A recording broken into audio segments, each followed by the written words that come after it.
نحن نقص عليك نبأهم بالحق إنهم فتية آمنوا بربهم وزدناهم هدى.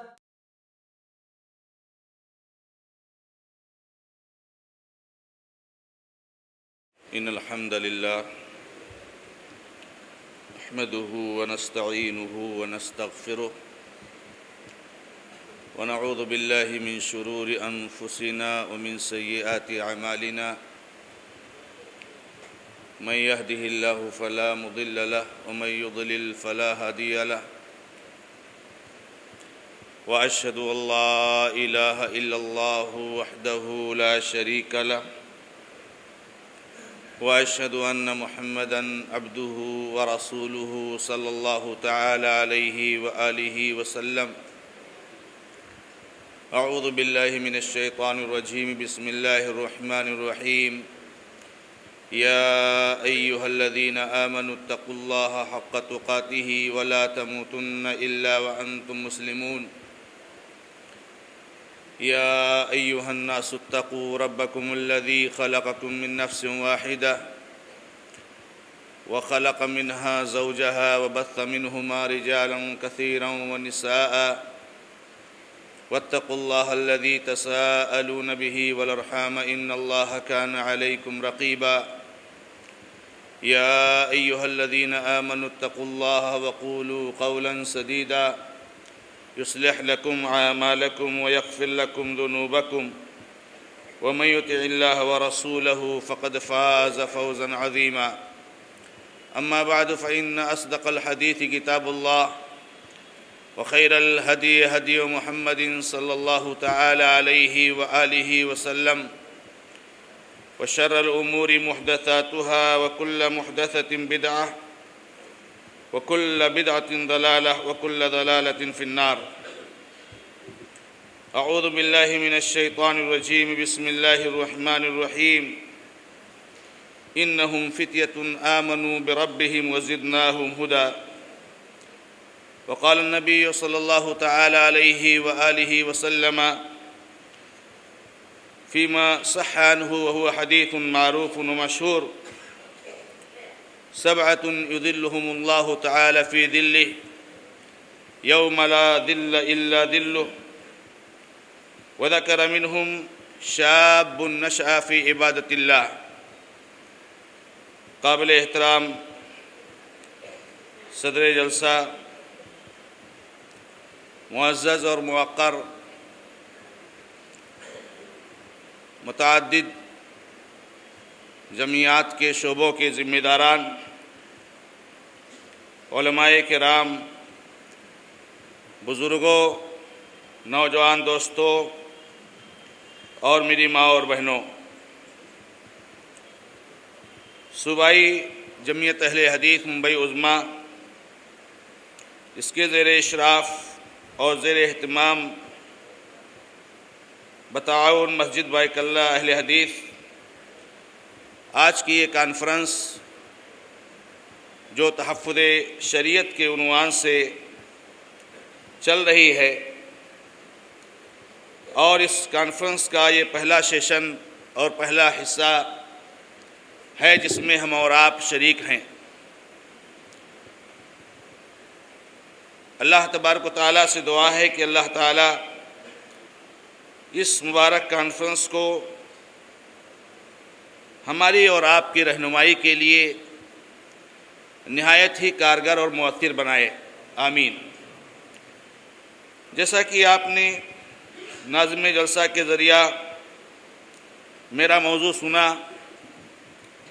وہ یہ ہے نوجوانوں کے مسائل اور ان کا اسلامی حل.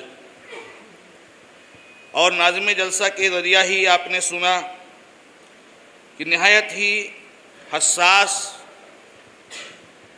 اور نہایت ہی اہتمام کے لائق یہ موضوع ہے، اور بلا شک و شبہ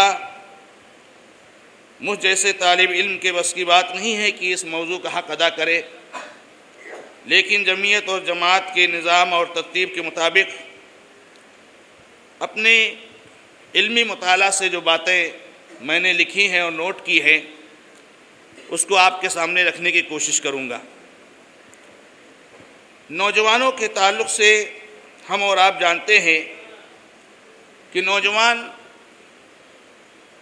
یہ انسانی عمر کا سب سے اہم مرحلہ ہوتا ہے۔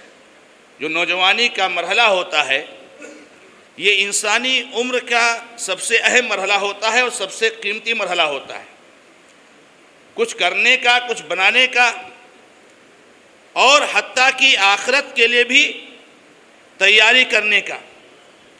اور نوجوانوں میں انسانیت کی دونوں جنسیں آ جاتی ہیں، یعنی ہمارے نوجوان مرد اور ہماری نوجوان بہنیں، یعنی ہماری بہنیں بھی یہاں پر جو تشریف رکھتی ہیں وہ بھی غور سے ان باتوں کو سننے کی کوشش کریں۔ تو نوجوانی کا جو مرحلہ ہوتا ہے اور نوجوان جو ہوتا ہے یہ معاشرے اور سماج کی ریڑھ کی ہڈی کی حیثیت رکھتا ہے۔ یہ ہم اور آپ یہ لفظ سنتے ہیں میرے بھائیوں، یعنی یہ ہے کہ معاشرے اور سماج کو اگر ترقی کے منازل پر لے جانا ہے تو اس میں نوجوانوں کا ہی کردار سب سے اہم ہو سکتا ہے۔ آپ اسلام کی تاریخ پر نظر ڈالیے اور ابتدا سے لے کر کے آج تک آپ دیکھیے تو نوجوانوں ہی کا کلیدی رول آپ کو نظر آئے گا کہ جن کی محنتوں سے اور جن کی قربانیوں سے اللہ تبارک و تعالیٰ کی توفیق کے بعد یہ اسلام پھلتا اور پھولتا رہا، اور الحمدللہ غزن طریہ ترو تازہ جس حالت میں اللہ کے نبی علیہ السلام چھوڑ کر گئے تھے اسی حالت میں نوجوانوں نے ہم تک پہنچایا ہے۔ یہ اللہ تعالیٰ کا کرم اور احسان ہے۔ اب میرے بھائیوں اس ماحول میں نوجوانوں کے ساتھ بہت سارے مسائل آ گئے ہیں، پہلے بھی تھے لیکن کم تھے، بنسبت پہلے کے اب بہت سارے مسائل آ گئے ہیں اور بہت خطرناک مسائل آ گئے ہیں۔ یہ آپ کو بہت افسوس ہوگا کہ نوجوانوں کے ساتھ مسائل نہیں آنا چاہیے۔ نوجوان تو مسائل کو حل کرنے والا ہوتا ہے، نوجوان تو مسلم سماج اور مسلم معاشرے کے مسائل کو حل کرنے والا ہوتا ہے۔ اب سوچئے آپ کہ اگر نوجوان ہی مسائل میں گھر جائے گا تو معاشرے اور سماج کا کیا حل ہوگا؟ اور یہی ہم دیکھ رہے ہیں کہ ہمارا نوجوان جو کلیدی رول ادا کر سکتا ہے معاشرے کی سماج کی اصلاح اور انقلاب کا، وہ نوجوان ہی آج مسائل سے گھرا ہوا ہے۔ اور حالت یہ ہو رہی ہے کہ معاشرہ بہت ہی زیادہ تنزلی کی طرف چلا جا رہا ہے، اور تنزلی میرے بھائیوں اس ناحیے سے تو ہے ہی، یعنی اعمال کے ناحیے سے، اخلاق کے ناحیے سے، اب منہج اور عقائد کے ناحیے سے جو ہے کیا نام ہے تنزلی کا شکار ہوتا جا رہا ہے۔ اور اللہ کے نبی علیہ السلام نے جو ایک صحیح حدیث میں بیان فرمایا ہے، بادروا بالاعمال فتنا كقطع الليل المظلم يصبح الرجل مؤمنا ويمسي كافرا ويمسي مؤمنا ويصبح كافرا والعياذ بالله۔ اللہ کے حبیب محمد رسول اللہ صلی اللہ علیہ وسلم نے اس ماحول سے ہمیں بہت پہلے ڈرایا تھا اور بہت پہلے آگاہ کیا تھا۔ کیا فرمایا تھا؟ جلدی جلدی تیاری کر لو، جلدی جلدی اعمال کر لو، جلدی جلدی بچاؤ کی تدبیریں کر لو۔ کیوں بھائی جلدی جلدی کر لو؟ کیا آنے والا ہے، کیا ہونے والا ہے؟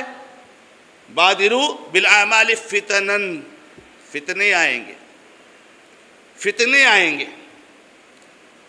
کقطع اللیل المظلم، جیسے رات کی تاریکیاں اور اس کے جو گھٹا ٹوپ اندھیرے ہوتے ہیں، کچھ بھی سمجھ میں نہیں آتا ہے، انسان اپنے ہاتھ کو بھی سمجھنا چاہے تو نہیں سمجھ سکتا ہے۔ اللہ کے نبی علیہ السلام نے فرمایا ایسے فتنے آئیں گے اور اتنے خطرناک ہوں گے۔ چلو فتنے ایسے آئے کہ آدمی کہیں گر گیا، اندھیرا ہے، پیر ٹوٹ گیا، فریکچر ہو گیا، وہ ایک الگ فتنہ ہوتا، مسئلہ ہوتا۔ مصیبت یہ ہوتی ہے کہ ایمان ٹوٹ جاتا ہے، اس کا عقیدہ ٹوٹ جاتا ہے۔ فرمایا یصبح الرجل مؤمنا ویمسی کافرا، مومن ہو کر کے آدمی صبح کرے گا، صبح وہ ایمان لائے گا، مومن ہوگا، اور شام کو کافر ہو جائے گا والعیاذ باللہ، اور شام کو مومن ہوگا اور صبح کافر ہو جائے گا۔ یعنی اتنے بڑے فتنے ہوں گے۔ ابھی ہمارے ایک علاقے میں ایک کتاب لکھی گئی ہے، ابھی کتاب مجھ کو ملی ہے، میں پڑھی نہیں ہے، لیکن جن علماء کرام نے پڑھے ہیں اس میں بتائے ہیں کہ کتاب لکھی ہے، کتاب لکھنے والا جاہل ہے، علم نہیں ہے میرے بھائی۔ مصیبت وہاں ہوتی ہے کہ انسان کے پاس علم نہ ہو اور سمجھے کہ میرے پاس علم ہے، یہ بہت بڑی مصیبت ہے۔ اور آج نوجوانوں کے ساتھ یہ مسئلہ ہے، اگر میرے پاس علم نہیں ہے اور میں سمجھ رہا ہوں میرے پاس علم نہیں ہے تو وہاں اتنی پریشانی نہیں ہوتی کہ میں کیا کروں گا، علماء کے پیچھے لگے رہوں گا اور جہاں پیچیدگیاں مسائل آ رہے ہیں علماء سے رہنمائی لوں گا۔ مصیبت وہاں ہوتی ہے کہ علم نہیں ہے اور آدمی سمجھتا ہے میرے پاس علم ہے، اور نوجوانوں کے ساتھ ہی مسائل ہو۔ تو حضرت جی نے کسی صاحب نے، ایسے عام آدمی میں سے ہے، بس ایسے ہی جو ہے کیا نام ہے 2-4 کتابیں انہوں نے پڑھ لیا، کچھ کر لیا تو سمجھے بڑے علامہ ہو گئے۔ میں کتاب کا نام نہیں ذکر کرنا چاہتا، لیکن کتاب کا نام ہی قابل اعتراض ہے، اور کتاب کے اندر سنا ہے اللہ کے نبی صلی اللہ علیہ وسلم کے معجزات کا انکار کیا ہے، اللہ کے نبی علیہ السلام اہل کبائر کے لیے شفاعت کریں گے اس کا ہی انکار کیا ہے۔ آپ سوچئے آدمی کیسے صبح مومن ہوتا ہے شام کافر ہوتا ہے۔ دیکھیے یہاں کیا انداز کیا ہے، دیکھیے انکار کرنے کا۔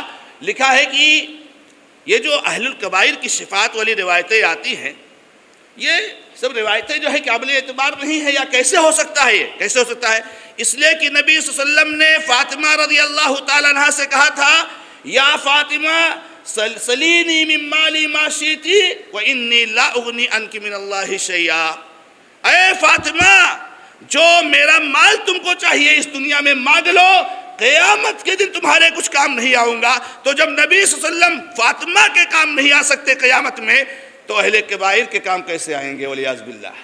یہ استدلال دیکھو اور یہ طرز اجتہاد دیکھو۔ میرے بھائیوں کہنا یہ چاہتا ہوں کہ بہت افسوس کی بات ہے، ہمارے وہ نوجوان، ہمارے وہ بھائی جو مسائل حل کرنے والے ہیں، آج وہ مسائل میں گھر گئے ہیں۔ آئیے اس موضوع کو ہم اور آپ ڈسکس کرتے ہیں اور ایک ایک نقطے کو لے کر چلتے ہیں۔ میں نے یہاں پر جو نکات لکھے ہیں اس موضوع کی وضاحت کے لیے، یہ ٹوٹل 14 نکات ہیں، 14 پوائنٹ ہیں۔ انشاءاللہ اسی کی روشنی میں میں آپ کے سامنے اس موضوع کو بیان کرنے کی کوشش کروں گا۔ سب سے پہلی بات، ہم مسائل جیسے دو چیزوں پر ہے، ایک تو مسائل اور ایک اس کا حل، دونوں چیزیں ہیں۔ مسئلہ کیا ہے بھائی؟ کیا پریشانی ہے نوجوانوں کے ساتھ اس وقت؟ کون سے مسائل سے گھرے ہوئے ہیں؟ تو مسائل کا تذکرہ کیا جائے گا اور انشاءاللہ اس کا حل اسلام کی روشنی میں، شریعت کی روشنی پیش کیا جائے گا۔ سب سے پہلا مسئلہ جو میں نے لکھا ہے، چونکہ یہ مسئلہ خود بھی مسئلہ ہے اور بعد میں آنے والے سارے مسائل کا ذریعہ اور سبب ہے، اور وہ وہی ہے جو ہمارے شیخ نے بھی موضوع بیان کیا، کیا؟ علم اور علماء سے دوری۔ میرے نوجوان دوستو، اگر آپ کو اس کی اہمیت سمجھ میں نہیں آ رہی ہے تو یاد رکھو یہ آپ بہت بڑی کوتاہی میں ہو۔ علم اور علماء سے دوری یہ سب سے بڑا مسئلہ ہے نوجوانوں کا۔ ایک تو نوجوان یہ علم نہ ہونے کی وجہ سے، علماء سے رابطہ نہ ہونے کی وجہ سے نوجوان جو ہے خود جو ہے گمراہیوں کا شکار ہے، نماز سے غافل، روزے سے غافل، فرائض سے غافل، واجبات سے غافل، محرمات کا ارتکاب، اور دوسرے بہت ساری برائیاں اس کی وجہ سے جنم لیتی ہیں۔ اسی لیے آج جو پہلا موضوع ہوا، میں اس پر زیادہ نہیں بات کروں گا کہ میرے بھائیوں علم کے بغیر آپ ایک لمحہ اس دنیا میں زندہ نہیں رہ سکتے ہیں۔ زندہ تو رہ سکتے ہو، آپ کے ساتھ چلے گی، لیکن جیسے کہ بہت سارے لوگ زندہ رہتے ہیں، قرآن نے ان کو مردہ تسلیم کیا ہے، کہا یہ مرے ہوئے ہیں۔ جن کے پاس علم نہیں ہے، جن کے پاس دین کا علم نہیں ہے، یہ گرچہ چلتے پھرتے لوگ ہیں لیکن اصلاً یہ مرے ہوئے ہیں۔ اور ایک علم والا آدمی مر جاتا ہے لیکن پھر بھی زندہ رہتا ہے، سبحان اللہ۔ بغیر علم والا آدمی زندہ رہ کے بھی مرا ہوتا ہے، اور ایک علم والا آدمی مر جاتا ہے پھر بھی زندہ رہتا ہے، اس کا صدقہ جاریہ چالو رہتا ہے، اس کے ثواب کا سلسلہ چالو رہتا ہے، اس کے شاگرد ہیں، اس کی کتابیں ہیں، اس کی تقریریں ہیں، اس کے دعوت و تبلیغ کا سلسلہ ہے، اللہ تبارک و تعالیٰ اس پر ثواب دیتا ہے، اس نے لوگوں کو سمجھایا ہے، نمازی بنایا ہے۔ آپ نماز پڑھ رہے ہو کسی کے سمجھانے کی وجہ سے، کسی عالم کی دعوت سے، وہ آپ کے نماز کا ثواب آپ کو بھی ملتا ہے، اس کو بھی ملتا ہے۔ تو بغیر علم والا آدمی زندہ رہ کے بھی مرا ہوتا ہے، اور علم والا آدمی مرنے کے بعد بھی زندہ رہتا ہے۔ اس لیے کہتے ہیں علم زندگی ہے اور جہالت موت ہے۔ علم زندگی ہے اور جہالت موت ہے، اس لیے علم حاصل کرو۔ آپ نے نبی علیہ السلام کی اس حدیث پر کبھی غور کیا ہے کہ آپ نے نہیں سنا میرے بھائی کہ طلب العلم فریضۃ علی کل مسلم؟ ابن ماجہ کی روایت ہے، اللہ کے نبی علیہ السلام فرماتے ہیں علم دین کا سیکھنا ہر مسلمان پر فرض ہے۔ اب کیا اس کی تعویل کریں گے؟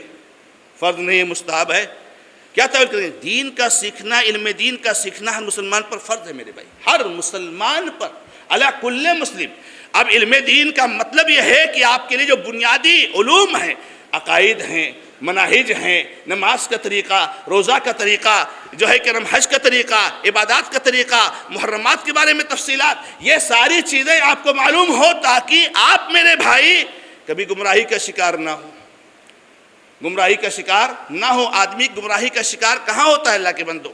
وہاں جہاں اس کو علم نہیں ہوتا ہے۔ میں نام نہیں لیتا ہوں لیکن اشارہ ضرور کرتا ہوں کہ ابھی ایک داعی اور مبلغ کا کچھ دنوں پہلے مشہور داعی کا انتقال ہو گیا، کسی حادثے میں انتقال ہو گیا۔ کسی حلقے کے بڑے داعی تھے، مر گئے، اللہ تعالیٰ ان کی مغفرت فرمائے، رحم فرمائے، اللہ تعالیٰ سارے مسلمانوں پر رحم فرمائے، سارے مسلمانوں کی قبروں کو اللہ تعالیٰ نور سے بھر دے۔ 2-3 دن گزرا کہ کسی حضرت نے خواب دیکھ لیا کہ اللہ کے نبی صلی اللہ علیہ وسلم خواب میں آئے ہیں اور آپ فرما رہے ہیں کہ وہ میرے پاس ہے اور خیریت سے ہیں۔ یہ کہاں سے آیا بھائی؟ یہ کیوں خواب نظر آیا بھائی؟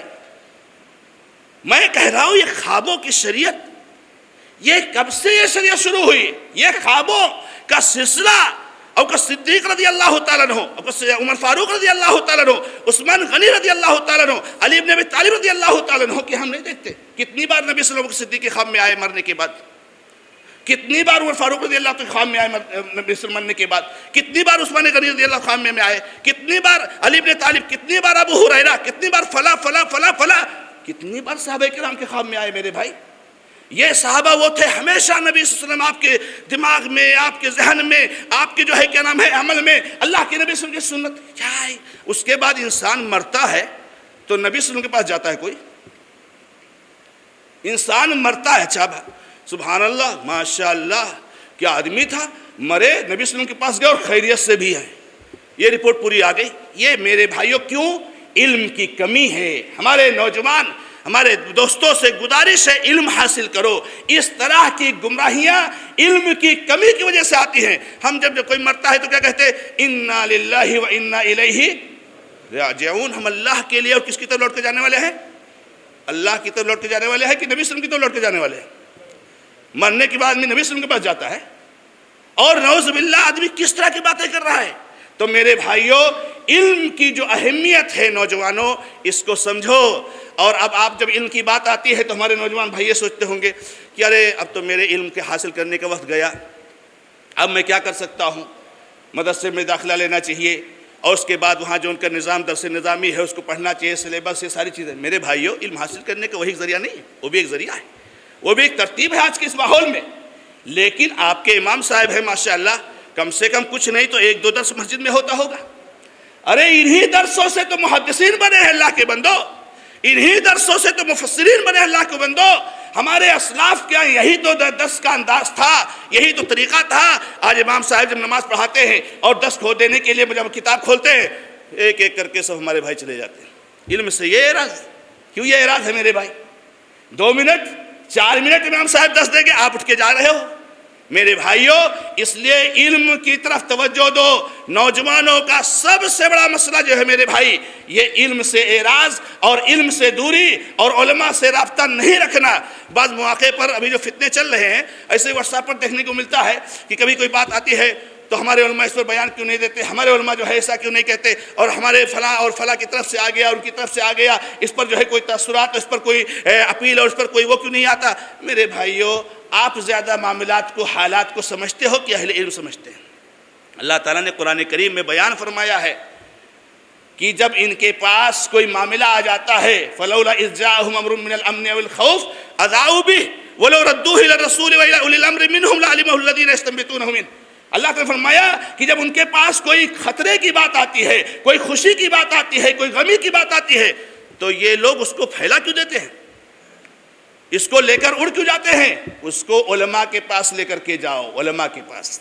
ایسا معاملہ آیا ہے، ایسا اعلان آیا ہے، ایسا قانون آیا ہے، ایسا نظام آیا ہے، ایسا اخبار میں خبر آئی ہے، کیا کریں؟ اہل علم آپ کی رہنمائی کریں گے، اہل علم آپ کی رہنمائی کریں گے میرے بھائیوں۔ تو پہلا مسئلہ اور پہلی چیز جو ہے میرے بھائیوں، یہ ہمارے سامنے یہ ہے کہ آدمی جو ہے کیا نام ہے وہ علم سے دوری اختیار کرتا ہے اور علم کی طرف توجہ نہیں دیتا ہے۔ میں یہاں پر ایک ابن قیم کا ایک قول نقل کرنا چاہتا ہوں۔ اغاثۃ اللحفان میں ابن قیم رحمہ اللہ، ان کو آپ جانتے ہیں، یہ اہل السنہ والجماعہ کے سب سے بڑے ڈاکٹر ہیں اور نبض شناس۔ واقعی ان کی کتابیں اور ان کی تحریریں اور ان کی جو باتیں ہیں، آپ ان کو پڑھیے، بہت ساری کتابوں کے ان کے ترجمہ ہوا ہے، آپ سوچیں گے کہ واقعی اللہ نے کیا نوازا تھا۔ ابن قیم رحمۃ اللہ کہتے ہیں، جس کا معنی یہ ہے آدمی کا علم جتنا وسیع ہوتا جاتا ہے، اس کے اندر شفقت، رحمت، محبت اسی طرح سے بڑھتا جاتا ہے۔ یعنی اگر ہم کہیں کہ آپ اپنے والدین سے جو محبت نہیں کرتے ہو، آپ اپنے پڑوسی سے محبت نہیں کرتے ہو، آپ قرآن سے محبت نہیں کرتے ہو، آپ حدیثوں سے، اس میں وجہ کیا ہے؟ علم کی کمی۔ اسی طریقے سے کہا ہے وَلَيْسَتْ حَاجَةُ الْأَرْوَاحِ، کہتے ہیں جس کا معنی یہ ہے کہ یاد رکھو روحوں کو سب سے زیادہ جس چیز کی ضرورت ہے وہ علم ہے، اللہ تبارک و تعالیٰ کی معرفت کی ضرورت ہے اور اللہ تبارک و تعالیٰ کی توحید کو جاننے کی ضرورت ہے۔ اور جتنا زیادہ بندہ اللہ تعالیٰ کی معرفت حاصل کرے گا، اتنا زیادہ بندہ اللہ تبارک و تعالیٰ سے قریب ہوتا جائے گا۔ اس لیے کہا کہ انما یخشی اللہ من عبادہ العلماء، اللہ تعالیٰ سے حقیقی طور سے، صحیح طور سے اگر کوئی خشیت اختیار کرتا ہے، کوئی ڈرتا ہے، کسی کے دل میں اللہ کا حقیقی تقویٰ ہے، تو وہ علماء ہے میرے بھائیو، اہل علم ہے۔ ہمارے بھائی کھڑے ہوتے ہیں، علماء کچھ کام نہیں کرتے، علماء کچھ نہیں کرتے، علماء صرف جو ہے آرام کرتے، علماء سست ہو گئے۔ نعوذ باللہ، علماء کو برا بھلا کہنے والا، اہل علم کو تان تشریح کرنے والا، یہ شریعت اسلامیہ کو تان تشریح کرنے والا ہے۔ اتنا وقت نہیں ہے کہ آپ کے سامنے بہت تفصیلات بیان کی جائیں۔ بہرحال میں اپنے اس موضوع کے لیے آپ کا احالہ کرتا ہوں شیخ عبدالحمید بن ظفر الحسن مدنی حفظہ اللہ کے موضوع کی طرف کہ یہ علم کی بہت اہمیت ہے۔ دوسرا جو مسئلہ ہے میرے بھائیوں، ہمارے نوجوانوں کے ساتھ اس وقت بہت اہم، جو بڑی تیزی کے ساتھ کینسر کی طرح سے ہمارے معاشرے میں بڑھتا جا رہا ہے، وہ مغربی تہذیب کے پیچھے آنکھ بند کر کے بھاگنا۔ مغربی تہذیب کے پیچھے ایسی چیزیں کہ آدمی 10 سال 20 سال پہلے جائے تو سوچ نہیں سکتا تھا، اور اگر کہیں کوئی معاشرے اور سماج میں اگر کوئی وہ کام کرتا تھا تو پورے گاؤں کے لوگ مل کر کے اس کو جو ہے کیا نام ہے کوستے تھے، تو نے کیا کیا۔ لیکن آج وہ چیزیں فیشن ہو گئی ہیں۔ کیا ہو گئی چیزیں؟ فیشن ہو گئی۔ نوجوان اس کو فخریہ طور پر پہنتا ہے یا کرتا ہے یا اختیار کرتا ہے۔ اللہ کے نبی علیہ السلام نے فرمایا تھا لَتَتَّبِعَنَّ سَنَنَ مَنْ كَانَ قَبْلَكُمْ شِبْرًا بِشِبْرٍ وَذِرَاعًا بِذِرَاعٍ حَتَّى لَوْ دَخَلُوا جُحْرَ ضَبٍّ لَدَخَلْتُمُوهُ۔ اور ایسا ماحول بنے گا کہ تم لوگ اپنے سے پہلے لوگوں کے نقش قدم پر ہاتھ در ہاتھ، بالش در بالش چلو گے، جیسا وہ جائیں گے ویسا۔ مخلوط تعلیم، بے پردگی، اور یہ جو ہے لباس کے سارے اسٹائل، بالوں کے یہ سارے اسٹائل، ہمارے نوجوان جو ہے کیا نام ہے جو اس ساری چیزیں اختیار کر رہے ہیں۔ پھر اس کے بعد جو ہے یہ میوزک کے گانے اور یہ عیاشی کی ساری شکلیں، یہ کن سے آئی ہیں میرے بھائی؟ کن سے آئے ہیں؟ ایک وقت تھا کہ اگر کسی کا کپڑا پھٹا رہتا تھا، حالانکہ کپڑا پھٹا رہنا اور اس پر پیوند لگنا یہ اللہ کے نبی علیہ السلام کی سنت ہے، صحابہ کرام پہنتے تھے۔ لیکن اللہ تعالیٰ نے جب ہم لوگوں کو نوازا اور دولت کے اللہ تعالیٰ نے دریا کھولے اور اللہ تعالیٰ خوشحالی عطا فرمائی، تو کوئی گوارا نہیں کرتا تھا کہ کپڑا پھٹا ہوا ہو۔ اب آج ہمارے اچھے نوجوان جا کے وہ پینٹ خریدتے جو پھٹی ہوئی رہتی ہے۔ تو کیا فیشن ہے؟ کدھر جا رہے ہو آپ؟ کہاں جا رہے ہو آپ؟ ارے آپ کے باپ دادا، ہمارے باپ دادا اس چیز کو برداشت نہیں کر سکتے تھے، اور ہم کپڑے نیا خریدتا ہے اور نیا کپڑا پھٹا ہوا جو ہے خریدتا ہے، اور نعوذ باللہ کہیں ران پہ کٹا ہوا ہے، کہیں پیچھے کٹا ہوا ہے، کہیں آگے کٹا ہوا ہے، استغفر اللہ، اور نماز پڑھتا ہے۔ کیا ہے میرے بھائی؟ ایسا کیوں ہے؟ یہ مغربی تہذیب کے پیچھے آنکھ بند کر کے جو بھاگنا ہے نوجوانوں، بہت خطرناک ہے۔ آج بالوں کی سٹائل دیکھ لیجئے، 5 سال 10 سال پہلے آج ہمارے نوجوان جو بال کٹواتے ہیں، اور وہ پٹا کٹ اور کون سا کٹ اور کس طریقے سے، اور کبھی نعوذ باللہ یہ فاسق اور فاجر، یہ فلمی دنیا میں رہنے والے، اور کہیں کرکٹ سٹار کو دیکھ کر کے ہمارے نوجوان جو کے پیچھے جاتے ہیں۔ استغفر اللہ، میرے بھائی نبی صلی اللہ علیہ وسلم کے بال تھے کیسے تھے؟ اللہ کے نبی علیہ السلام آپ کے آئیڈیل اور نمونہ ہے، یا آپ کے آئیڈیل نمونہ یہ فلم اسٹار اور کرکٹ اسٹار ہے؟ میرے بھائیوں، یہ فاسق اور فاجر ہیں جن کا آخرت کی زندگی سے کوئی تعلق نہیں ہے۔ اگر ان کے اندر ایمان نہیں ہے، آپ ان کو اتنا بڑا بڑکپن دیتے ہو، آپ ان کو اتنی جو ہے عزت کی نگاہ سے دیکھتے ہو کہ خود ویسا بننے کی کوشش کرتے ہو۔ نعوذ باللہ میرے بھائیوں، اللہ کے نبی علیہ السلام نے کیا فرمایا؟ من تشبہ بقوم فہو منہم، جو کسی قوم کی مشابہت اختیار کرے گا انہی میں سے ہوگا۔ فاسق اور فاجر کی مشابہت اختیار کرو گے، فاسق اور فاجروں میں سے ہو جاؤ گے۔ یہودیوں کی مشابہت اختیار کرو گے، یہودیوں میں سے ہو جاؤ گے۔ میرے بھائیوں، اس لیے دوسرا مسئلہ، اور دوسرا جو ہے مسئلہ ہمارے نوجوانوں کے ساتھ ہے، مغربی تہذیب کے پیچھے آنکھ بند کر کے بھاگنا۔ میں نے یہیں پر شاید کئی بار الحمدللہ اللہ نے آنے کی توفیق دی ہے، اور یہیں پر میں نے کہا کہ اللہ کے نبی علیہ السلام کا جو دین ہے اور جو شریعت ہے، اس دین میں میرے بھائیوں کیا ہے کہ مردوں کا کپڑا ٹخنے سے اوپر ہونا چاہیے۔ یہ دیکھیں مغربی تہذیب سے کے پیچھے ہم کیسا بھاگ رہے ہیں، اور ہم کس طریقے سے اس کو عزت کی نگاہ سے دیکھتے ہیں، جس کے بارے میں نبی صلی اللہ علیہ وسلم نے فرمایا تھا ان امور الجاہلیت موضوعۃ تحت قدمی، جاہلیت کی ساری رسم و رواج اور جاہلیت کے سارے اعمال اور ساری چیزیں میرے پیروں کے نیچے میں نے کچل دیا ہے۔ اب آج سے جاہلیت کی چیزیں نہیں چلیں گی، اسلام جیسا پاکیزہ دین آ گیا ہے، اسلام جیسا پاکیزہ جو ہے، اسلام جیسی شریعت آ گئی، قرآن جیسا پاکیزہ اللہ کلام آ گیا ہے، ہر شعبے اور ہر جو ہے حصے اور ہر مرحلے کے تعلق سے اللہ کی ہدایت رہنمائی آ گئی ہے۔ تو اب اسلام کا حکم کیا ہے کہ کم سے کم آپ کا کپڑا ٹخنے سے اوپر ہونا چاہیے، اور بہتر یہ ہے، افضل یہ ہے، اچھا یہ ہے کہ آدھی پڈلی ہو، یعنی ٹخنے سے کم ایک بالشت اوپر، آدھی پڈلی یعنی ٹخنے سے ایک بالشت اوپر ہو مردوں کا کپڑا۔ اور عورتوں کے کپڑوں کے بارے میں کیا نظام اور ضابطہ ہے میرے بھائیوں، کہ عورتوں کا کپڑا کم سے کم پیر کے بعد یعنی قدم کے نیچے یعنی زمین پر کم سے کم ایک بالش لٹکنا چاہیے، چاہے مٹی ہو، چاہے جو ہے پانی ہو، چاہے روڈ ہو، چاہے کیسا بھی ہو، ان کا ایک کپڑا، ایک بالش کپڑا زمین پر گھسٹنا چاہیے۔ یہ شریعت نے مزاج دیا ہم کو۔ آج جو ہے مزاج کیا ہو گیا میرے بھائیوں، نوجوان دوستوں کا کپڑا ایک بالش لٹکتا ہے، اور ہماری ماں اور بہنوں کا کپڑا اوپر ایک بالش یا ایک ہاتھ اٹھ گیا ہے۔ کیوں آپ نے الٹ دیا بھائی؟ کس نے ہمارے مزاج کو الٹ دیا؟ کس نے ہمارے سوچ کو الٹ دیا؟ کس نے ہمارے اجتماع کو الٹ دیا؟ مغربی تہذیب نے۔ تو میرے بھائیوں، مغربی تہذیب کی مخالفت کرنا یہ شریعت کے مطالب میں سے ہے، اور شریعت کے اساس و بنیاد میں سے ہے۔ بتاؤ، اللہ کے نبی صلی اللہ علیہ وسلم نے روزے میں بھی، روزہ، اللہ کے نبی علیہ السلام نے شریعت کے بہت سارے معاملات میں یہودیوں اور نصرانیوں کی مخالفت کی ہے۔ اللہ کے نبی علیہ السلام نے جب 10 محرم کو روزہ رکھا، اور اللہ کے نبی علیہ السلام کو بتایا گیا کہ 10 محرم کو تو روزہ یہودی بھی رکھتے ہیں، نبی صلی اللہ علیہ وسلم کیا فرمایا؟ اگلے سال میں 9 کا بھی رکھوں گا۔ یعنی روزے میں، عبادت میں بھی ان کی مخالفت ہونی چاہیے۔ یہ نبی علیہ السلام کا وہ جو ہے، اللہ کے نبی علیہ السلام نے فرمایا کہ اپنے داڑھیوں کو، اپنے داڑھی کے بالوں کو جب وہ سفید ہو جائیں تو ان کو رنگ لیا کرو، خضاب لگا لیا کرو، مہندی لگا لیا کرو، اور یہودیوں کی مخالفت کرو، وہ نہیں رنگتے ہیں۔ میرے بھائیوں، یہ عبادات میں نبی علیہ السلام نے ان کی موافقت کو برداشت نہیں کیا ہے، اور ہم اور آپ اس طرح کی چیزوں میں جو ہے کہ ان کے پیچھے بھاگ رہے ہیں۔ تو دوسرا مسئلہ یہ ہے کہ میں ہمارے نوجوان دوستوں کے ساتھ کہ وہ مغربی تہذیب کے پیچھے آنکھ بند کر کے بھاگتے ہیں۔ تیسرا مسئلہ یہ ہے میرے بھائیوں، احکام شریعت اور اللہ کے نبی علیہ السلام کے اوامر کی دھڑلے کے ساتھ مخالفت، دھڑلے کے ساتھ۔ نوجوان آج مسلمان ہے، کہتا ہے میں مسلمان ہوں، میرے بھائی نماز ہے؟ نہیں ہے۔ میرے بھائی روزہ ہے؟ نہیں ہے۔ میرے بھائی جھوٹ، غیبت، چغل خوری، شراب، ان ساری چیزوں سے بچاؤ ہے، اس کا بھی اہتمام نہیں ہے۔ میرے بھائی فرائض کی پابندی ہے، اس کا بھی اہتمام نہیں ہے۔ میرے بھائی کیا ہے؟ شریعت کی جب کوئی چیز دیکھنا چاہو تو بہت کم لوگوں میں نظر آتی ہے، ہمارے اکثر نوجوان اس سے غافل ہیں۔ میرے بھائیوں، آپ بتائیے، ایک نوجوان کا نام بتائیے، اور ایک مسلمان کا نام بتائیے، ایک کسی صحابی کا نام بتائیے جو اللہ کے نبی صلی اللہ علیہ وسلم کے زمانے میں، زندگی کی بات نہیں کر رہا ہوں، نبی صلی اللہ علیہ وسلم کے ایک حکم کی مخالفت جان کر کے کہ یہ نبی علیہ السلام کا حکم ہے، انہوں نے کی ہو، آپ کو نہیں ملے گا، نہیں ملے گا میرے بھائی، نہیں ملے گا۔ اس لیے شریعت اسلامیہ کی اس دھڑلے کے ساتھ مخالفت کرنا اور نمازوں کو ضائع کرنا، فرائض کو ضائع کرنا، محرمات کا ارتکاب کرنا، میرے بھائیوں یہ نوجوانوں کے ساتھ اس وقت بہت بڑا مسئلہ ہے۔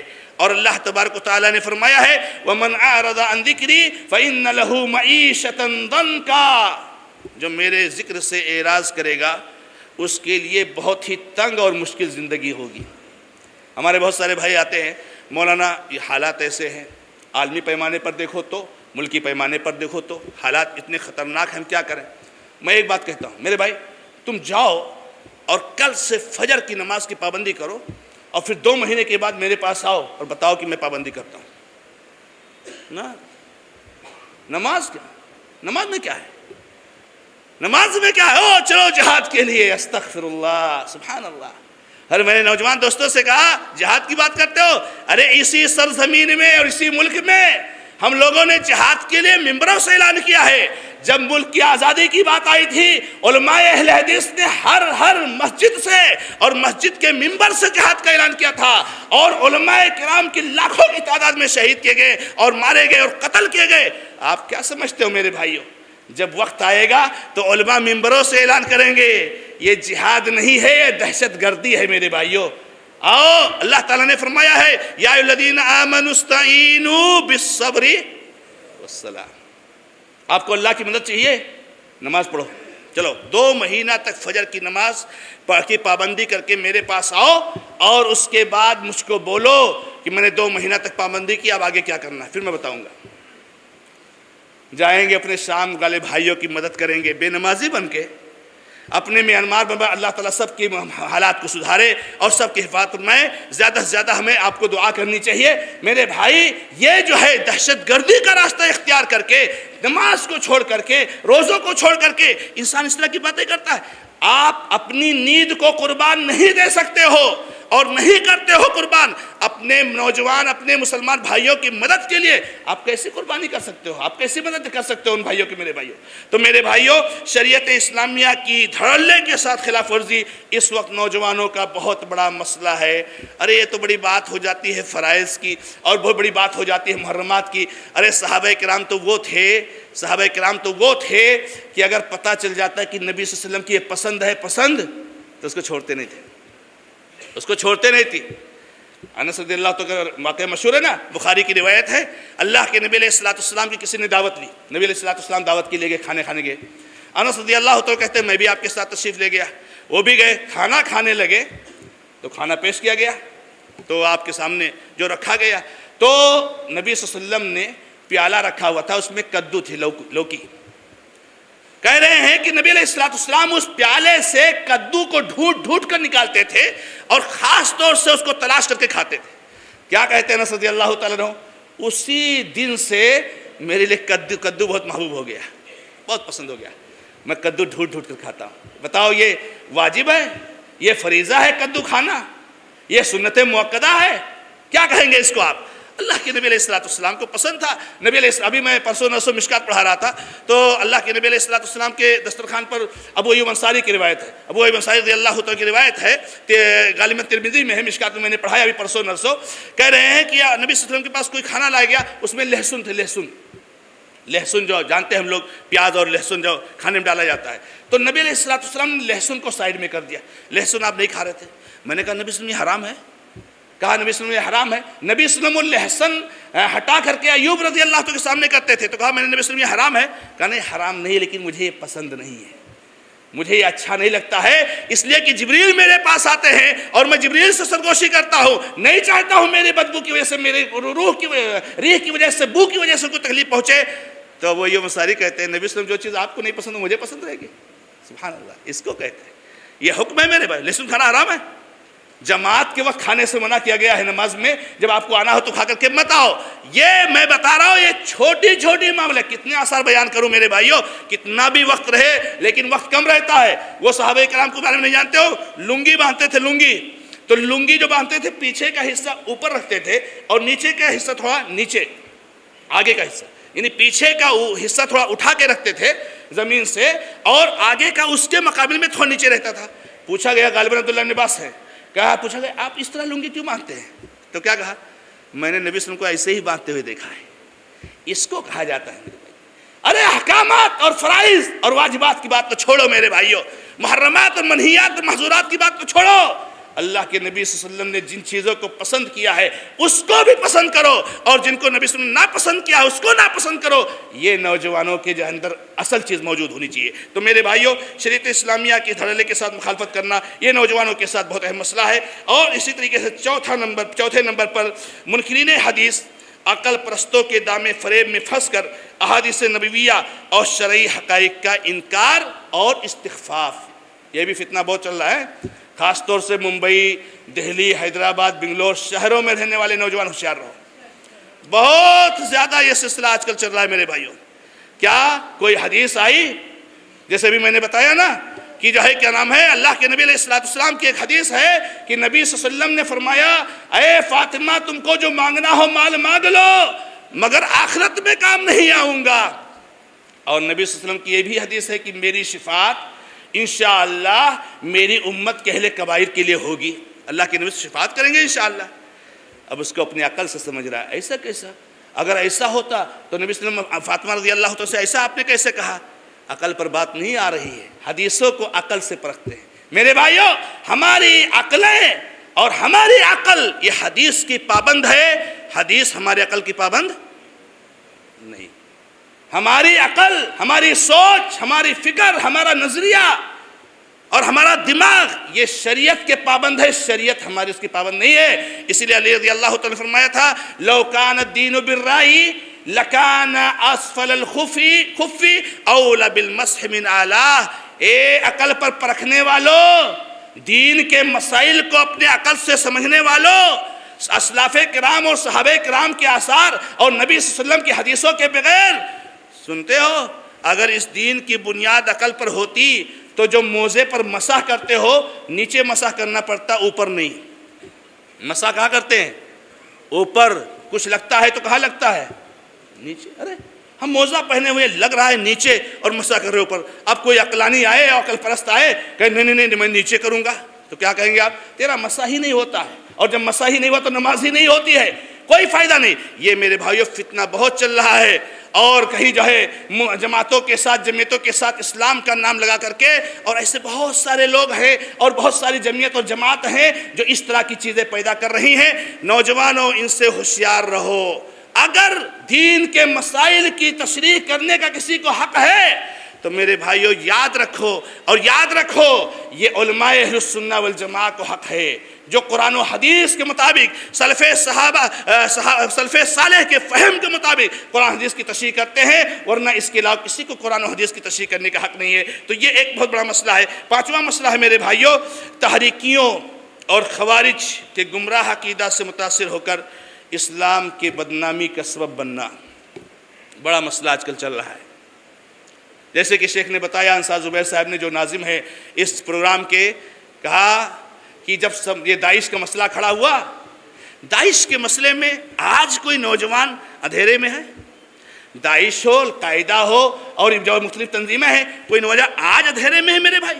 شروع ہوا تھا، آپ کو اتنے معلومات نہیں تھے، لیکن داعش کا جس وقت سے وجود ہوا، سب سے پہلا فتویٰ پورے ہندوستان میں علی الاطلاق کسی جمعیت اور جماعت نے دیا، اہل حدیث نے دیا، اور اہل حدیث کی مرکزی جماعت نے دیا۔ اور یہی نہیں میرے بھائیوں، یہ علماء وہ ہوتے ہیں جو مسائل کو پہلے سے بھاپ لیا کرتے ہیں۔ اسی لیے اللہ تعالیٰ نے فرمایا کہ علماء کے پاس معاملات کو لے جایا کرو، یہ آپ کو حقائق کی روشنی بیان فرمائیں گے۔ میں آپ کو بتاؤں، ایک مثال دے دوں۔ یہ رمضان جو گزرا، اس سے پہلے رمضان، اس رمضان کو 15 رمضان کو قیامت آنے والی تھی، سنے تھے آپ لوگ کہ نہیں؟ اس سے پہلے والے رمضان کو 15 رمضان کو قیامت آنے والی تھی نا، کہ ایسا ہوگا ویسا ہوگا، اور جو ہے مطلب ایسی آواز نکلے گی، سب لوگ مر جائیں گے، تو اپنے کان میں روئی رکھ لو اور اپنے گھروں میں سجدے میں پڑ جاؤ۔ آپ کو بتاؤں، ارے ہمارے ہاں کوکن میں واللہ کہتا ہوں، بہت سے مسجدوں سے امام صاحب نے اعلان بھی کیا کہ 15 رمضان کو قیامت آنے والی ہے، تم لوگ ایسا کر لینا۔ واللہ بتاتا ہوں، اعلان ہو باقاعدہ، ممبر سے، مصلوں سے امام نے اعلان کیا، اور ہم لوگ جیسے ہی یہ بات آئی، اس وقت سے اہل حدیث علماء، جھوٹی روایت ہے، غلط بات ہے، ایسی کوئی بات نہیں ہے، کوئی ثبوت نہیں ہے، اس کے آنے سے پہلے الحمدللہ اہل حدیث علماء اس کی تردید کرتے رہے۔ کہاں ہے قیامت؟ کہاں ہے قیامت؟ یہ میرے بھائیو علم کی بنیاد پر اہل حدیث میں بات کرتے ہیں، علماء سلف علم کی بنیاد پر بات کرتے ہیں، یہ اعلان کر رہے ہیں کہ قیامت آنے والی ہے اور ایسا ایسا کر لینا، اہل حدیث علماء اس کی تردید کر رہے ہیں کہ مسلمانوں گھبراؤ مت، کوئی ایسی بات اللہ کے نبی علیہ السلام کی جانب سے نہیں آئی ہے، یہ سب جھوٹی اور گڑھی ہوئی باتیں ہیں۔ تو یہ ہوتا ہے فرق میرے بھائیو، اسی لیے کہا جاتا ہے اہل علم سے رابطے میں رہو، اہل علم سے تعلق رکھو، اہل علم سے جو رہنمائی حاصل کیا کرو میرے بھائیو۔ تو یہ جو ہے کیا نام ایک مسئلہ ہے، تحریکیوں اور خوارج کے گمراہ عقیدے سے متاثر ہو کر کے اسلام کے جو ہے کیا نام ہے بدنامی کا سبب بننا، اسلام بدنام ہو یہ ایک الگ چیز، دہشت گردی کی تعلیم دیتا ہے، گھر والوں کو تکلیف، مسلمانوں کو تکلیف۔ القاعدہ کا آغاز ہوا تھا شیخ ابن باز رحمۃ اللہ علیہ اور سعودی علماء عربیہ کے علماء کرام جو ہے کہ اس کے خلاف فتوے دے رہے ہیں، نہیں اسلامی منہج کے خلاف ہے، اسلام سے کوئی تعلق نہیں۔ آج ہم دیکھ رہے ہیں یہ سارے کے سارے جو کمیٹیاں اور جمعیات ہیں ان کا اسلام سے کوئی تعلق نہیں، اسلامی منہج سے کوئی تعلق نہیں۔ تو نوجوان دوستو ان تحریکیوں اور ان خوارجوں کے چکر میں نہ پڑو۔ اسی طریقے سے ایک مسئلہ جو نوجوانوں کے ساتھ ہے، منہج اور عقیدہ کے لیے غیرت کا فقدان، منہج اور عقیدہ کے لیے غیرت کا فقدان یہاں پر جو ہے ایک بہت بڑا مسئلہ نوجوانوں کے ساتھ ہے۔ جیسے منہج سلف، منہج اہل حدیث، منہج اہل سنہ والجماعہ، وہ عقیدہ جس پر صحابہ کرام تھے، جس کے بارے میں اللہ تعالیٰ نے صاف طور سے فرمایا فَإِنْ آمَنُوا بِمِثْلِ مَا آمَنْتُمْ بِهِ فَقَدْ اهْتَدَوْا، اگر وہ ایسے ہی ایمان لاتے ہیں جیسے تم ایمان لاتے ہو تب تو وہ ہدایت کے راستے پر آ گئے۔ وَإِنْ تَوَلَّوْا فَإِنَّمَا هُمْ فِي شِقَاقٍ فَسَيَكْفِيكَهُمُ اللَّهُ وَهُوَ السَّمِيعُ الْعَلِيمُ، اگر اعراض کرتے ہیں پھر یہ اختلاف میں چلے گئے، اور اللہ کے نبی علیہ السلام نے کیا فرمایا؟ یہودی 71 فرقے بٹ گئے، نصارہ 72 فرقے بٹ گئے۔ یہ حدیث آپ نے کسی اہل حدیث عالم کے علاوہ کسی سنی ہے؟ اگر سنی بھی ہوگی تو حدیث کی تعویل کرنے کے لیے، اہل حدیث ہی اس کو سینہ تان کر ڈنکے کی چوٹ پر پڑھتا ہے۔ یہودی 71 فرقے میں بٹ گئے، عیسائی 72 فرقے میں بٹ گئے، میری امت 73 فرقوں میں بٹ جائے گی، سارے کے سارے فرقے جہنم میں جائیں گے سوائے ایک جماعت اور ایک فرقے کے۔ صحابہ کرام نے پوچھا یہ کون سی جماعت ہے؟ اللہ کے نبی علیہ السلام سے کیا فرمایا؟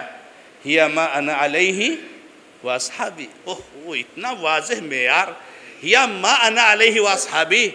اے میرے بھائی صحابہ کرام کے زمانے میں درگاہ تھے، اے میرے بھائی صحابہ کرام کے زمانے میں مسالک تھے، یہ میرے بھائی صحابہ کرام کے زمانے میں دین پر عمل کرنے کا یہ انداز تھا، یہ میرے بھائی صحابہ کرام کے زمانے میں اس طریقے سے صحابہ کی شان میں گستاخی کرنے کا سلسلہ تھا؟ نہیں تھا اس دن۔ پھر آج کیسے وہ دین ہو گیا میرے بھائی؟ آج کیسے دین ہو گیا؟ کتنا کلیئر منہج ہے اور کتنا واضح منہج ہے میرے بھائیوں۔ تو نبی علیہ السلام نے فرمایا کہ سارے کے سارے جہنم میں جائیں گے سوائے ایک کے جو میرے اور میرے صحابہ کرام کے منہج اور طریقے پر باقی رہے گی۔ صحابہ کرام کا منہج یہی تھا کہ جب بھی نبی صلی اللہ علیہ وسلم کی سنت آ جاتی تھی تو اللہ کے نبی علیہ السلام صحابہ کرام نبی علیہ السلام کے حکم کے سامنے سر تسلیم خم کر دیتے تھے میرے بھائیوں۔ اب آج ہم اسی منہج پر اللہ کا کرم احسان ہے، اس کا جتنا شکر ادا کیا جائے، کہہ رہا ہوں نا کہ مرتے دم تک اگر ہم صرف سجدے میں پڑے رہیں تو اللہ کا شکر ادا نہیں ہو سکتا ہے۔ ایک تو صحابہ کرام کا منہج، اور ایک آج اس فتنے کے ماحول میں سبحان اللہ کیا کیا فتنہ ہے، کتنے فتنے ہیں۔ کا قطعی اللیل مظلم کا منظر ہمارے سامنے ہے، اور اللہ تعالیٰ نے اس تاریکی میں، اس اندھیرے میں، اس گمراہی کے ماحول میں بغیر کسی محنت کے ہمیں اور آپ کو صحابہ کرام کے منہج کی توفیق عطا فرمائی۔ کوئی نعمت ہے اس سے بڑی؟ اب ہمارے بھائی نہیں سب کو ساتھ رہنا چاہیے، سب کو ساتھ لے کر چلنا چاہیے، کسی کو ہم غلط نہیں کہہ سکتے۔ ارے کسی کو غلط نہیں کہہ سکتے، اور حالت یہاں تک آ جاتی ہے کہ ان کے عقیدے کو لے، ان کے منہج کو لے۔ میرے بھائیوں ارے منہج اور عقیدے کی بات تو دور ہے، میں تھوڑا سا یہاں پر نوٹ کر کے لایا تھا کچھ اقوال سلف کے کہ منہج اور عقیدے کی تو بات دور ہے، جو ایسے مناہج اور ایسے عقائد رکھتے تھے صحابہ کرام اور اسلاف کس طریقے سے ان سے ڈراتے تھے۔ یہاں پر بہت ساری سفیان ثوری اور امام شافعی اور اسی طریقے سے جو ہے کیا نام ہے نافع اور یونس بن عبید، بہت سارے لوگوں کے میں نے یہاں آسان نقل کیے ہیں۔ کیا کہتے ہیں سفیان ثوری رحمہ اللہ؟ یا یوسف اذا بلغک عن رجل بالمشرق انہ صاحب سنہ فابعث الیہ بالسلام وَإِذَا بَلَغَكَ عَنْ آخَرٍ بِالْمَغْرِبِ أَنَّهُ صَاحِبُ بِدْعَةٍ صاحب السنہ فبعث إليه بالسلام فقد قل أهل السنة والجماعة۔ امام شافعی کہتے ہیں کہ جب میں کسی اہل الحدیث کو دیکھتا ہوں تو جیسے لگتا ہے کہ میں نے صحابہ کو دیکھ لیا، ایسے نہیں ہے۔ سفیان ثوری کیا کہتے ہیں، اگر مغرب میں کسی آدمی کے بارے میں سنو کہ ماشاءاللہ اہل السنہ والجماعہ میں سے اہل الحدیث ہے، حدیث اور صحابہ کے منہج پر قائم ہے، میرا سلام ضرور اس کو پہنچانا، میرا سلام ضرور پہنچانا۔ اور اگر مشرق میں دیکھنا تو سلام پہنچانا۔ وہ امام مسلم رحمہ اللہ کی سب سے پہلی حدیث حدیث جبریل کے جو ہے شروع میں تمہید میں دیکھا ہے آپ نے، کیا فرمایا؟ کوفہ سے 2 لوگ آئے تھے عمرہ کے حج کے موقع پر، اور آئے عبداللہ بن عمر سے مسئلہ معلوم کرنے کے لیے۔ کیا مسئلہ معلوم کرنے کے لیے؟ ہمارے یہاں کچھ ایسے لوگ پیدا ہوئے ہیں جو تقدیر کا انکار کر رہے ہیں۔ تو کہہ رہے ہم لوگ عبداللہ بن عمر کو ڈھونڈ رہے تھے کہ جیسے ملیں گے سوال کریں گے۔ کہہ رہے ملے، 2 تابعی تھے، یہ ابن یامر تھے اور دوسرے ان کے ساتھ تھے۔ تو کہہ رہے جیسے ملے، ایک میرا ساتھی ادھر ہو گیا اور میں ادھر ہو گیا۔ تو میں نے کہا کہ جو ہے کیا نام ہے، ایسا ہمارے یہاں لوگ پیدا ہوئے ہیں، تو آپ کا کیا خیال ہے؟ انہوں نے پوری حدیث جبریل جو ہے بتائی کہ تقدیر کا کیا مقام ہے اور تقدیر پر ایمان لانا کتنا ضروری ہے۔ پھر کیا کہا جانتے ہو؟ اسی میں ایک بات یہ کہی، دیکھو جب تم جانا کوفہ تو ان سے کہہ دینا کہ عبداللہ بن عمر ان سے بری ہے، کوئی تعلق نہیں ہمارا، ہماری دوستی، ہماری اخوت، ہماری بھائی چارگی، ہماری محبت منہج کے لیے، اہل منہج کے لیے، اہل السنہ والجماعہ کے لیے، اہل الحدیث کے لیے ہے، سلف صالح کے منہج پر چلنے والوں کے لیے ہے۔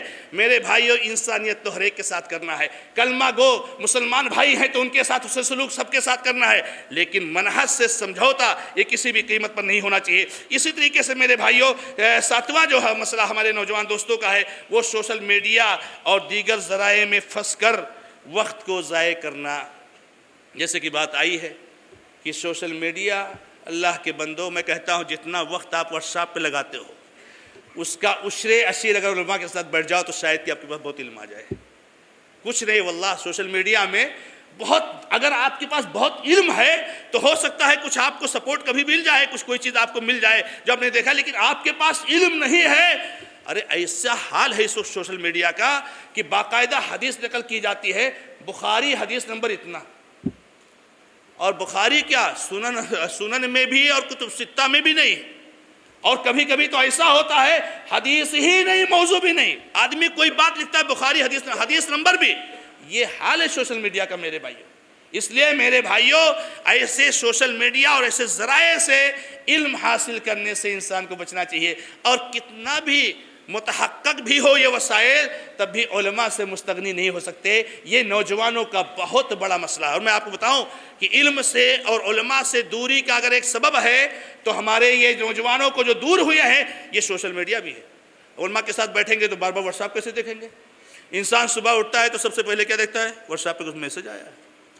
ارے آپ کے رب کا تو پہلے میسج آیا تھا کہ نماز پڑھ لو، وہ میسج تو آپ نے قبول ہی نہیں کیا، اور اب کس کا میسج ڈھونڈ رہے ہو میرے بھائیو؟ تو سوشل میڈیا اور دیگر ذرائع میں پھنس کر اپنے وقت کو ضائع کرنا، اللہ کے بندو، وقت بہت قیمتی چیز ہے، بہت قیمتی چیز ہے، اس سے فائدہ اٹھاؤ اللہ کے بندو، اس کو غنیمت جانو، آخرت کے لیے اس کو جو استعمال کرو۔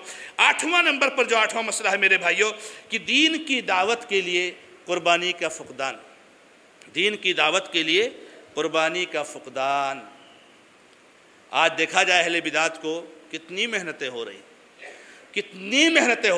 لیکن ہمارے اندر کمی ہے، ہمارے اندر کوتاہی ہے، کیسے کام کرنا ہے، کس طرح سے کرنا ہے، اور کیسے علماء کی رہنمائی میں کرنا ہے، علماء سے رابطہ رکھنا اور اس کے لیے محنت کرنا۔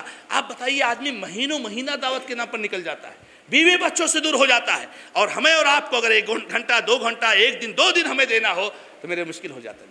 میرے بھائیوں، یہ دین ایسے نہیں پہنچا ہے، بڑی قربانی دی ہے میرے بھائیوں۔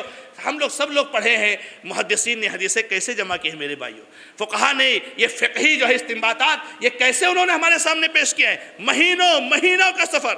امام بخاری رحمہ اللہ کا ایک واقعہ یاد آتا ہے کہ امام بخاری رحمہ اللہ کسی محدث کے پاس گئے، بڑی دن کا بہت لمبا سفر طے کیا تھا انہوں نے، اس کے لیے گئے، ایک کسی حدیث کے لیے گئے تھے، تو حدیث کے لیے گئے تو وہاں جس کے بارے میں پتہ چلا تھا کہ ان کے پاس حدیث ہے، تو ان آدمی کو دیکھا، اس محدث کو دیکھا کہ وہ کسی جانور کو بلا رہے ہیں، اور جانور کو بلا رہے ہیں ایسا مطلب اپنا دامن پھیلائے ہوئے کہ جیسے آؤ کچھ کھانے کو دے رہے ہیں جیسے کہ اس کو، لیکن اس میں کچھ تھا نہیں. امام بخاری رحمۃ اللہ علیہ وہیں سے واپس آ گئے. کہہ رہے جو جانوروں سے جھوٹ بول سکتا ہے وہ انسانوں سے اور زیادہ جھوٹ بول سکتا ہے. ابو العالیہ رہائی کہتے ہیں کہ میں کئی دنوں کی مسافت طے کر کے کسی سے کوئی علم حاصل کرنے جاتا تھا اور سب سے پہلی چیز جو دیکھتا تھا کیا جانتے ہو؟ نماز. اس لیے کہ عقیدہ تو چھپی ہوئی چیز ہے نا, جب بات کریں تو پتہ چلے گا ہاں بھائی یہ محدث ہے.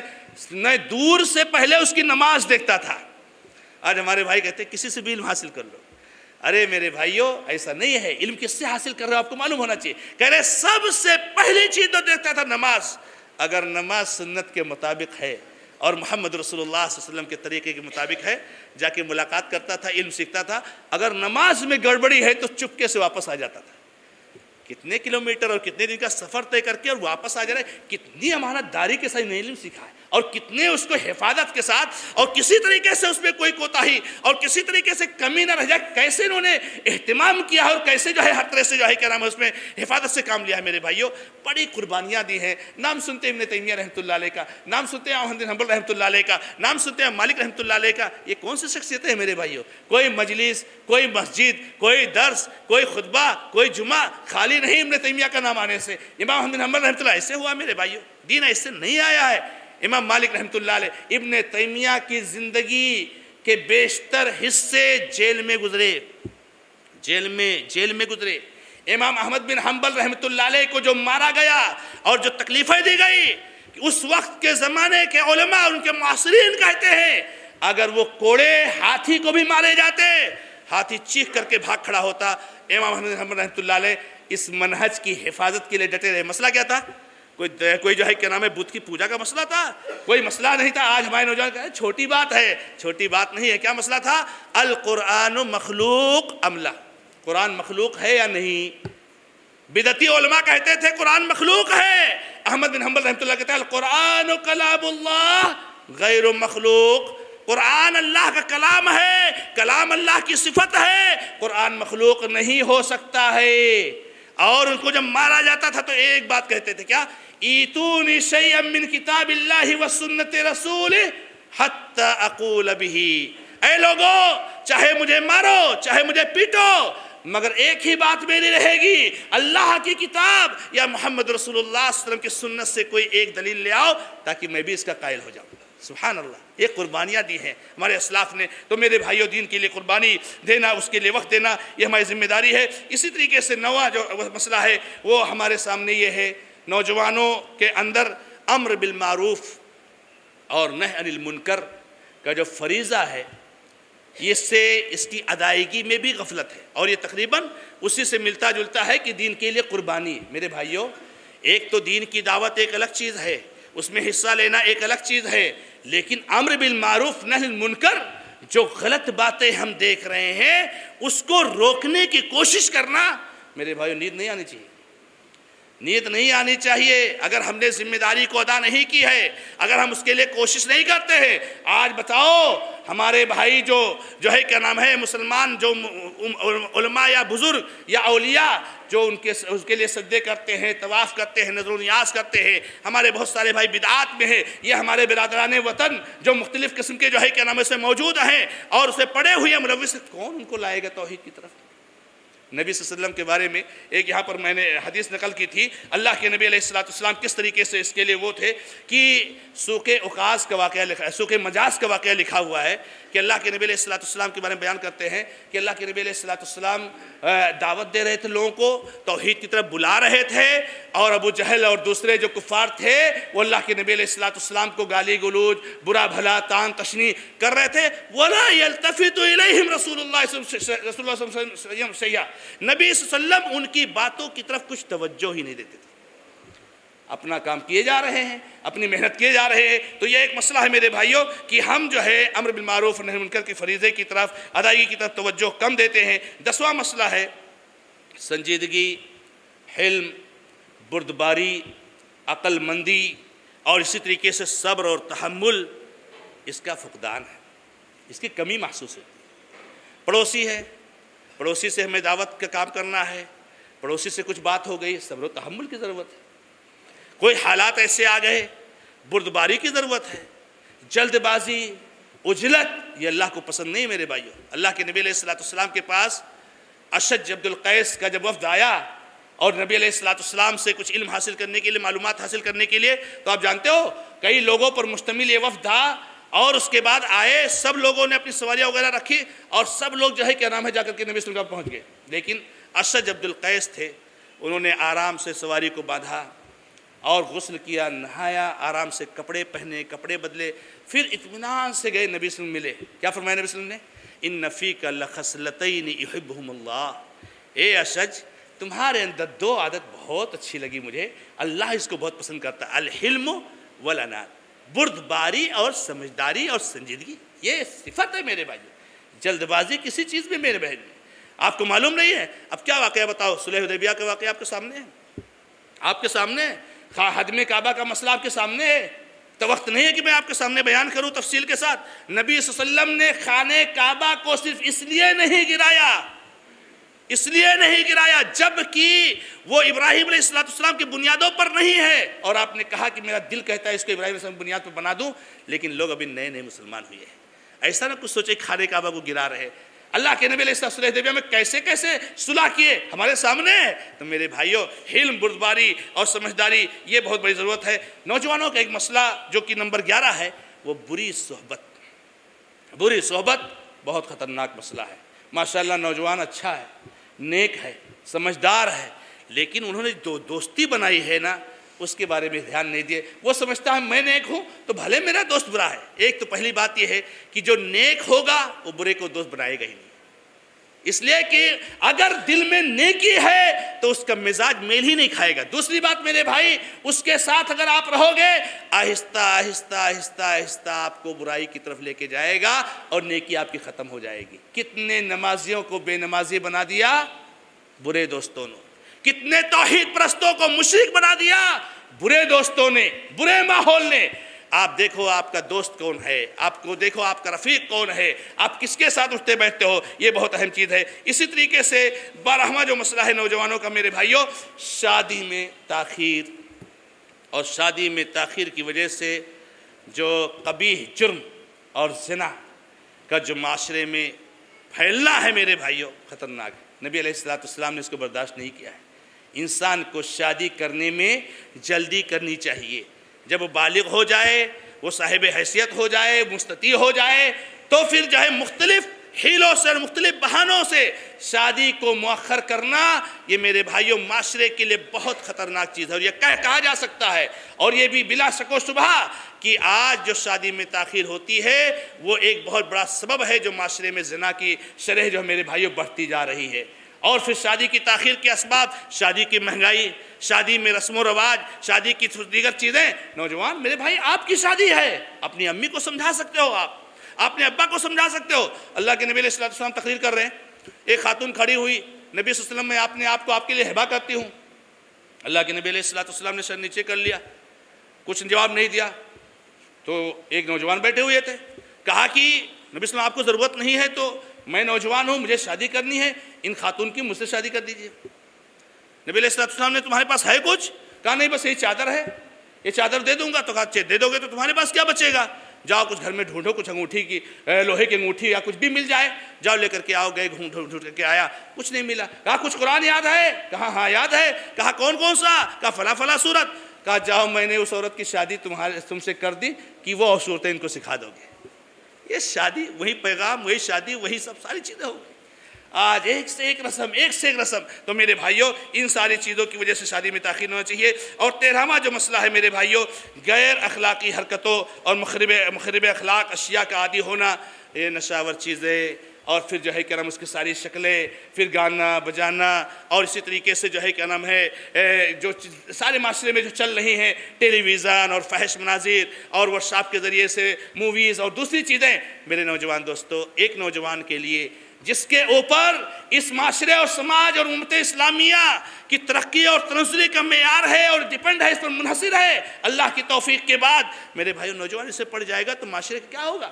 اس لیے میرے بھائیوں گانوں سے بجانوں سے اور نشیاور چیزوں کے استعمال کرنے سے یہ جہاں آخرت کو برباد کرنے والی چیزیں ہیں وہی ہماری زندگی کو ہمارے جسم کو بدن کو بھی برباد کرنے والی چیزیں ہوتی ہیں. اس لیے ان سے بچنا مسلمان کے لیے بہت ضروری ہے اور یہ نوجوانوں کا ایک بڑا مسئلہ ہے. اور آخری مسئلہ جو کہ 14واں مسئلہ ہے وہ یہ ہے کہ حصول علم حاصل کیا. جیسے پہلے میں نے کہا آخر میں اس کو یہاں ذکر کر رہا ہوں, وہاں پہلا تھا یہاں آخر کہہ رہا ہوں. تھوڑا سا علم حاصل ہوا کچھ, اب ایسا لگا کہ میں تو مفتی بن گیا ہوں. یہ بڑا مسئلہ ہے. آج علماء مفتی کم نظر آتے ہیں, غیر علماء مفتی بہت ہیں. اور وہ عجیب مسئلہ ہے, واٹس ایپ پر ان کی اتنی ویڈیو اور اتنے کلپ, میں تو حیران ہوں. اور ہم لوگوں کو لوگ بھیجتے ہیں اور ایک سے ایک مسئلے کے بارے میں ایک سے ایک مسئلہ. اور علماء جس کو بولتے ہوئے سوچتے ہیں, ہم جیسے طالب علموں کا کبھی ہمت نہیں ہوتی ایسے مسائل پر گفتگو کرنے کے لیے. یہ آدمی بیچارہ کہیں کسی طریقے سے سوشل میڈیا سے واٹس ایپ سے کہیں 2-4 حدیثیں اس کو مل گئی اور 2-4 کتابیں پڑھ لیا, سمجھا میں مفتی ہو گیا, میں عالم ہو گیا. میں حدیثوں پر بھی حکم لگاتے صحیح ہے کہ ضعیف. باقاعدہ واللہ میں نے اختلاف کرتے ہوئے دیکھا ہے کہ فلاں محدث نے تو ضعیف کہا ہے یا صحیح کہا ہے, لیکن یہ حدیث ضعیف یا صحیح ہے. یہ حالات ہیں میرے بھائیوں.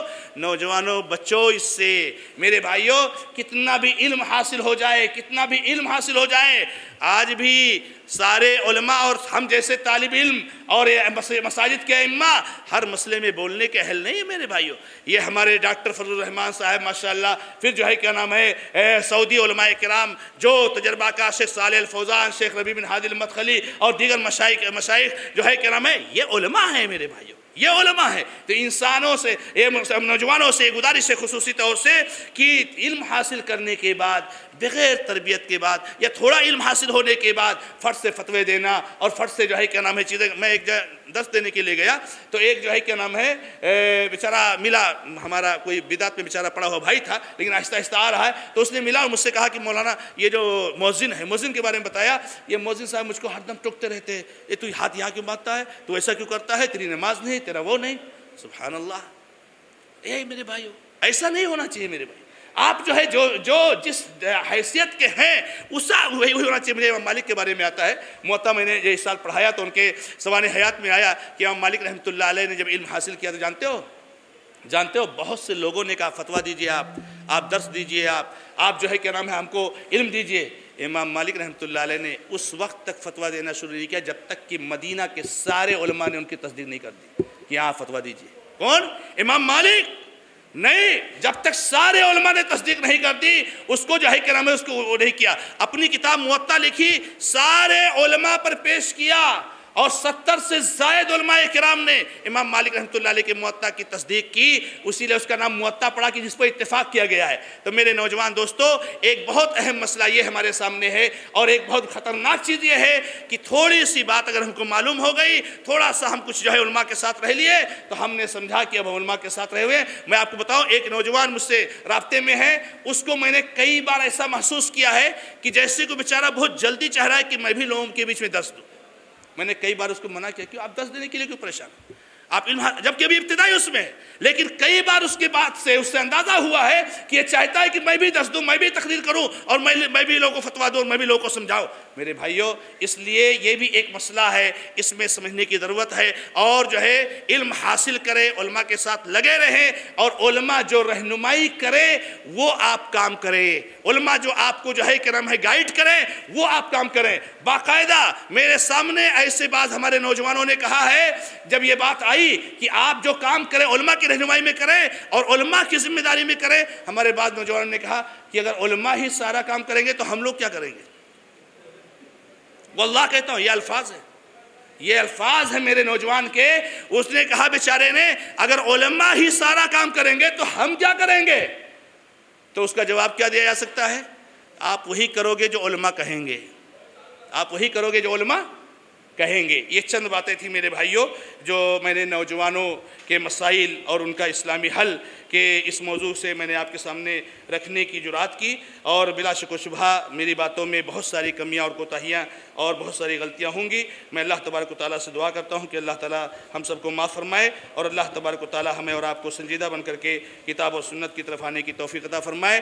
ہمیں اور آپ کو سب کو علماء کی نگرانی اور رہبری اور رہنمائی میں کام کرنے کی توفیق عطا فرمائے۔ ھذا ما عندی، اللہ تعالیٰ عالم، والحمد للہ رب العالمین، وصلی اللہ علی محمد وسلم تسلیما کثیرا۔